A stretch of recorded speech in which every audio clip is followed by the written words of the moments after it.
Hello, I am Xarkun and this is World of Warships Legends. Today we're going to cover the patch notes for the November 2021 update. A lot of what these patch notes contain has already been revealed, but I do have some insights to offer you about some of the details, so let's get started. First, we've got the Origin of Wisdom campaign, which will reward anyone who completes it with 2 premium ships. This is not like the Element of Choice campaign, where you picked either Friesland or Loyang at the end. Instead, this campaign is split into 2 3-week chunks, for a total of 6 weeks and 120 milestones.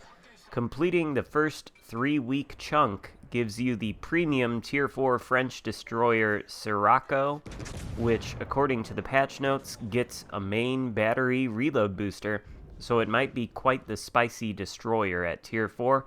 We'll see. The subsequent 3-week chunk of the campaign ends with the premium Tier 7 German cruiser Mainz. Mainz, according to the notes, has 130mm guns, which is strange because on PC it has 150mm guns. I don't know if this is a typo on the advanced copy of the patch notes Wargaming sent the CCs, but either way, the guns will be able to pen at least 32mm of armor with their HE, and there should be 12 of those guns. Mainz also comes with German sonar and 12 torpedoes that probably have the usual 6 km range. I think Mainz was built on a hipper hull, so it might also have some pretty decent armor. In short, Mainz has the potential to be a souped-up version of the Weimar, and it's probably going to be one that you don't want to miss getting, and also one that a lot of people are going to complain about. We'll see. When the update drops, I will of course be streaming, and I'll be sure to play Mainz extensively. Moving on, we have the introduction of British aircraft carriers. And we're getting a whole tech tree line featuring the Tier 3 Hermes, Tier 5 Furious, and Tier 7 Implacable. The line will come with a dedicated British CV commander named Dennis Boyd, whose base trait reduces air detectability for all ship classes by up to 10% when fully maxed. The main feature of the British CVs is their, quote, carpet bombing ability, end quote.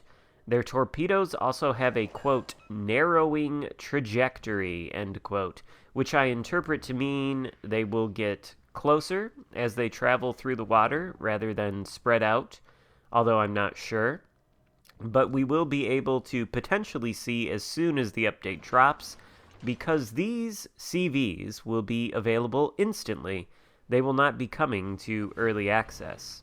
Speaking of early access, the Soviet heavy cruiser line is coming out of early access, so everyone will be able to grind all the way to the Tier 7 Riga, which I am personally very much looking forward to doing. I think that ship will be a ridiculous tank and a huge scary menace. I may even use GXP to boost to it so that I can play it during Monday's stream. I don't know. We'll see.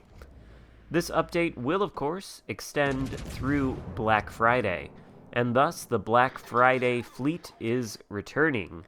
This year, it's composed of Massachusetts, Graf Spee, Exeter, and Les Terribles. I don't have Exeter, so I'm looking forward to receiving Exeter B and trying it out. Off the top of my head, I'd say Massachusetts and Les Terribles are the 2 top choices in this selection of Black Friday ships, and they're the ones I'd probably say are the best for anyone who might be wondering which ship to buy. The patch notes don't say whether the ships will be sold outright for doubloons, but I assume they will because that's how it was done last year and the year before. But there are also Black Friday crates, and the patch notes have something very important to say about new crate mechanics that will apply to the Black Friday crates. It's a bit of a convoluted explanation, though, so let me try to make it clear and concise. Currently, the contents of a crate is determined when the crate is credited to your account. But this new change makes it so that the content will be determined upon opening the crate instead. In other words, it seems like the dice get rolled when you hit X or A to open a box, whereas previously the dice were rolled when you bought the box, and opening the box simply revealed the result of the dice roll. The notes say this new system will make any duplicate protection in place essentially airtight. It also says some drop rates for some containers may change slightly, and thus any crates you have in your account prior to the update will be opened. I think they'll automatically be opened by Wargaming, so sorry if you were saving any crates, retro, if you're watching. But that isn't all that's changing, and this next part is the main crux of the change to the crate system. A new system will be test-driven for crates that will guarantee you a rare reward, for example, a ship, upon opening. Sounds like this system will be based around 40 crates, so if you open 39 crates and don't receive a ship, the 40th one will guarantee you the ship. Anytime you receive a ship, the counter to 40 is reset. So all 4 Black Friday ships in this update have the following drop rates. Exeter B is 40%, Graf Spee B is 40%, Lay Terrible is 16.7%, and Massachusetts is 3.3%. The drop rates for these ships increase if you already have one, but basically you buy up to 40 crates, and in those 40 crates, you're guaranteed to get one of them, and then you can rinse and repeat the process if you so choose. I think this probably still sounds kind of confusing to everybody, but basically it follows the bundle concept of PC. For some things on PC, there are random bundles that you can buy with doubloons to yield a big prize. Sort of like the way they brought back the Missouri to PC through random bundles. They brought it back through these kind of random bundles, and these bundles are guaranteed to drop a rare prize if you buy a certain number of them. In our case, that number is 40.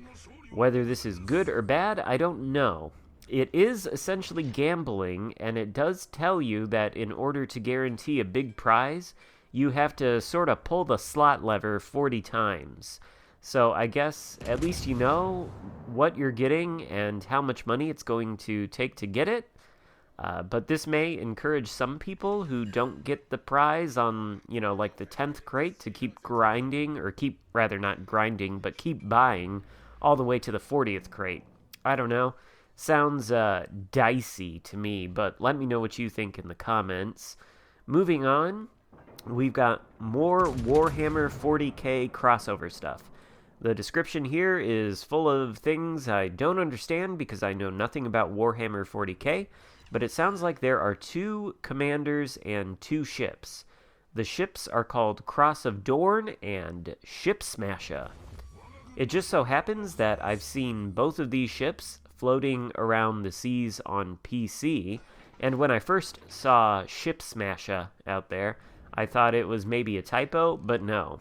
On PC, it looks like Ship Smasher is an Akazuki, and Cross of Dorn is an Amagi.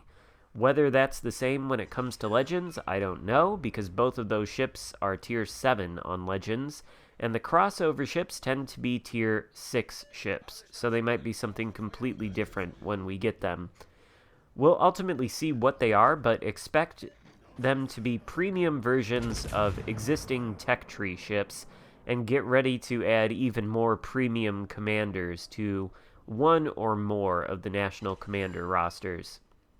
Now we come to the last bit of content, which is 3 new seasons of Ranked, extending from Tier 5 to Tier 7. No CVs allowed, and the number of destroyers is strictly limited, I think, to 1. You can lose stars this season and go back ranks, except on irrevocable ranks, of course.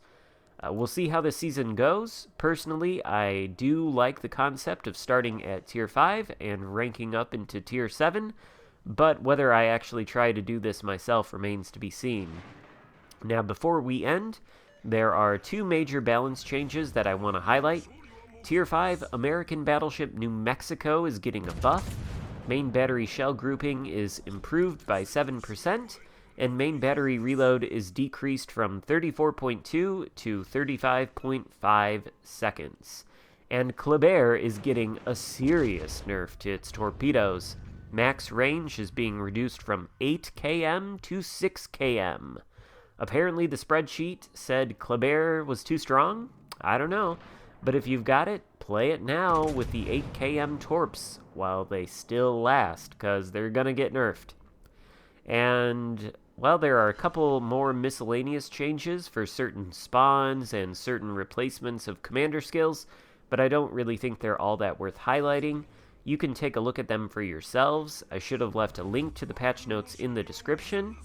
But that's all there is to the November 2021 update. My closing thoughts?